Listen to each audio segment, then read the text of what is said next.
អ្នកដែលប្រើ Telegram ច្រើនគួរតែមើលវីដេអូនេះសិនដោយសារឥឡូវមានការបោកប្រាស់មួយដែលកើតឡើងច្រើនមែនតើនៅក្នុង Telegram នោះគឺការផ្ញើ link คล้ายៗឬក៏គេហៅថាប្រភេទ link phishing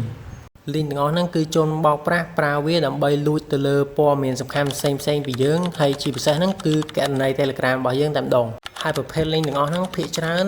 ពួកវាឲ្យយើងបំពេញលេខទូរស័ព្ទដែលភ្ជាប់ជាមួយនឹងគណនី Telegram របស់យើងហ្នឹងហើយនឹងលេខកូដ5ខ្ទង់ដែលផ្ញើ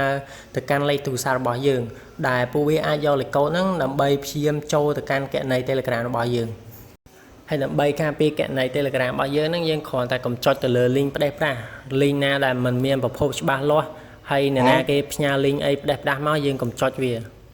ហើយដើម្បីការពារបន្ថែមហ្នឹងយើងអាចទៅបើកនៅមុខងារមួយចំនួននៅក្នុង Telegram ដំបូងយើងចូលទៅកាន់ setting ហើយចូល privacy security